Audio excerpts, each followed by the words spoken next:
Hi everybody, Coach Heather here from Kindergarten Fit Body Bootcamp. We're doing another nutrition news Monday morning. So unless it's a holiday, that is when we do our nutrition news.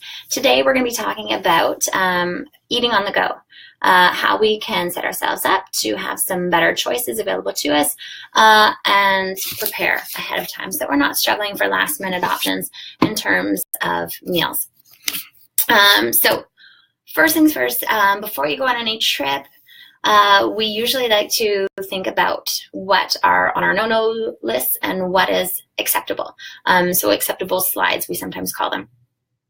So depending on where you are in your diet, and I say that in terms of food choices, what is acceptable in terms of a slide. So say, for example, you're going out for dinner with family and friends, maybe sweet potato fries are an option that you're going to have that normally you wouldn't, but you're considering them okay. Are you going to have a big plate of nachos or poutine? That's completely up to you, but that might be something that you decide is on your no-no list.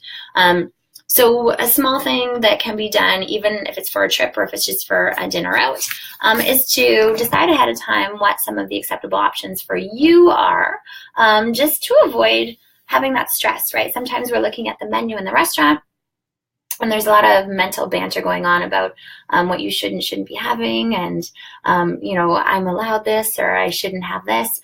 So deciding a few options ahead of time in terms of what is and isn't acceptable can save you a lot of stress. And when we're going out, things shouldn't be stressful. We're trying to make them as stress-free as we can. So having some decisions made ahead of time can save you a lot of time and grief in the long run. When we are going out and we're staying at a hotel, a couple of things we can do ahead of time: do a little bit of research to check out the options there. So number one, see if the hotel has a mini fridge in the rooms, or if they have rooms available that do have mini fridges. Oftentimes they're quite accommodating, so even if the room that you're renting or staying in typically wouldn't have a mini fridge, they may be willing to relocate one for you. So definitely ask, do some research and see if that's an available option. If you do not have a mini fridge in your room, you can take a cooler. You can take a cooler bag. Just fill it with ice every 6-10 hours. And then you can still keep those options available for you as well. You're not constantly eating out. The other thing, too, I like to research is the proximity of the hotel to grocery stores. Now, some of us are point collectors, so maybe you're always going to stay at Holiday Inn or you're always going to stay at Best Western to collect those points. If you have options available, though, do a little bit of research and see how far it is to walk or a quick taxi drive, if you do have a car available, to the nearest grocery store. Having a grocery store or market close by is also going to offer you a lot of different options in terms of prepping and planning with your meals while you're on the go. Third thing, in terms of hotels, it's quite common now for hotels to offer free breakfasts or free continental breakfast, complimentary breakfast. So to have a look and see what's included in those.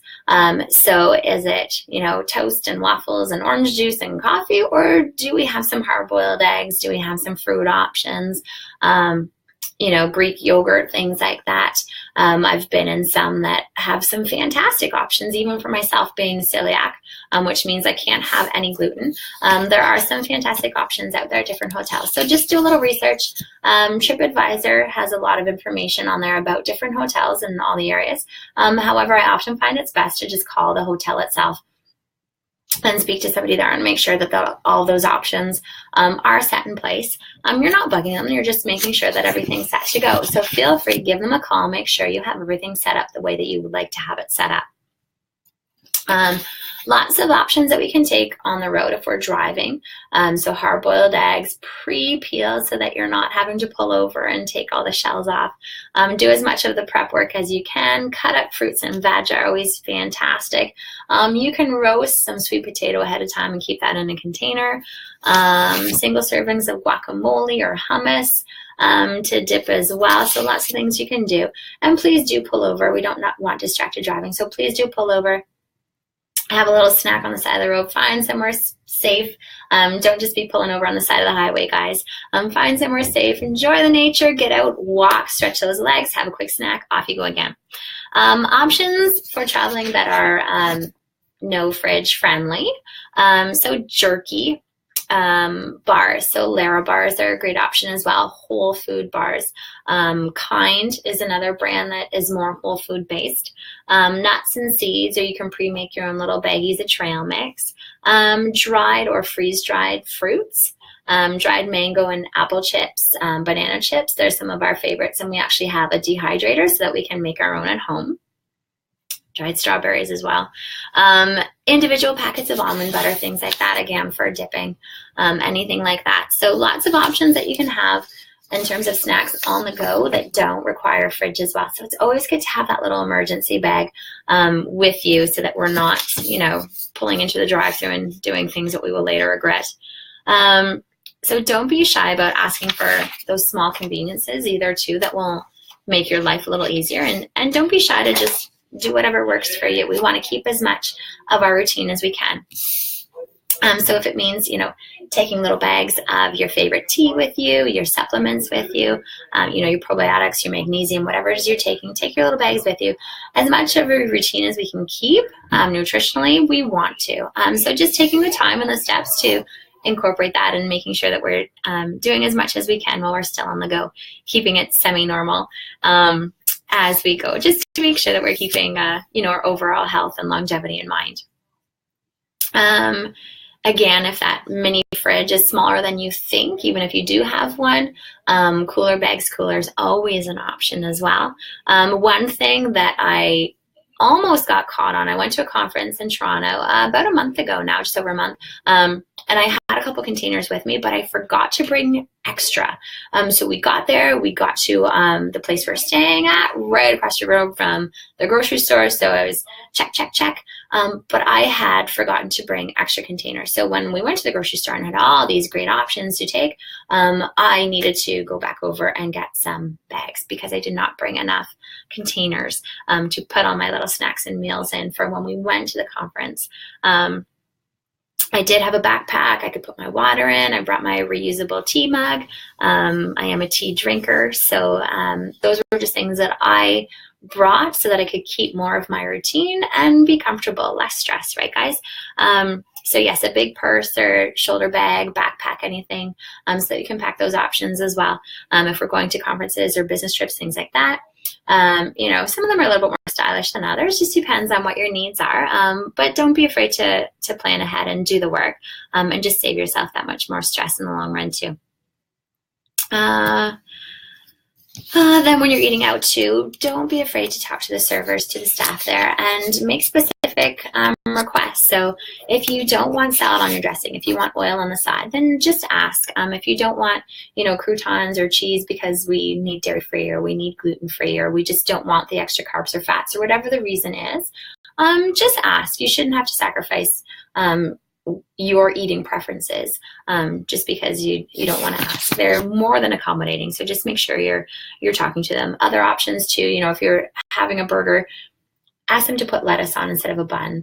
All restaurants are going to have it, and you're guaranteed you're not going to be the first person to ask either. So don't be afraid to ask for the sauces on the side, lettuce wraps for your burger instead of buns. Anything that is going to work for you, just ask. And the worst case scenario is they say no. Also, don't be afraid to double order veg. Even if the little fine writing says no substitutions allowed, it never hurts to ask. So instead of, those potatoes or fries, you can get another serving of vegetables with your dinner or your entree or whatever it is you're getting. The most important thing you can do, though, when we're traveling, when we're eating out, is to not stress about food imperfection. So, in fact, it's one of the #1 causes of digestive distress is stress when eating out. So, you could be eating the most, nutrient-dense, pristine diet when you are traveling. But if you're stressed, then not only are you impairing the breakdown and absorption of that food, you're also suppressing your immune system. So that's going to increase the likelihood of you catching any bugs or any toxins from the food that you may be ingesting. So not only are we going to dampen the mood, we're not going to be absorbing all the goodness from the food we are eating, and suppressing the immune system, never a good thing, because we don't want to open ourselves up to any germs So just relax. It is what it is. If you do fall off the bandwagon in terms of your regime, then you just get right back on. But just try not to overstress things. So a couple of tips in terms of more specifically what we can pack when we can be eating. So definitely you want to be packing as many snacks as you can. They are going to help fill those nutrient gaps and curb hunger so that when you do arrive to your destination, we're not, scarfing down the first thing that we see, or having that little something in the car before we get to the meeting where there's going to be, trays and cookies and sweets or whatever it is. So don't be afraid to pack things to have on the go. So we talked about, trail mix, granola, things like that, fresh fruit, vegetables, whole food energy bars like Kind and Lara bars, things like that. And bringing a cooler bag so you can put your shakes in there or your yogurt, things like that to keep cool as well. Then having something every 3 hours typically is going to not only help feed the brain to keep you alert and aware, but also curb hunger as well. Manage alcohol. I know, dare I say it. Manage alcohol though, guys, and try to just be mindful of how much we're intaking. A few extra cocktails, not only are they going to add unwanted calories, but it may also weaken the resolve in terms of making smart food choices. So just try and keep in mind, if you're going out for dinner, just tell yourself, I'm going to have 2 drinks, or I'm going to have, 1 drink or this or that. But just, pre-planning never hurts, and keep you on track. Also, the other thing with alcohol too is that it reduces our REM sleep, our REM sleep. That is our deepest stage, and that's involved with memory. So maybe if we're away at a conference or a business trip or something, we want to be remembering things that we're taking in, our little knowledge bombs. Limit the alcohol and manage the consumption. Okay, guys? Other thing to eat breakfast. Eating breakfast is so key. When we skip breakfast, we're going to set the stage for hunger and cravings throughout the day. There are always options that we can order off a hotel menu. But again, like we talked about earlier, call ahead, be aware of what the options are, and set yourself up for success. If we need to, we bring our own, we put in our mini fridge or a cooler bag or whatever it is. But just be more mindful of that. Pump up the protein. So make proteins, not carbohydrates, the focus of your meals. So protein-rich foods such as our lean meats, our chicken breast, our fish, our eggs, they're going to provide tyrosine, and that's an amino acid which prompts the brain to manufacture norepinephrine and dopamine. These guys help keep us alert. So we want to be pumping up the protein with those snack options as well as we're traveling. Bring your greens.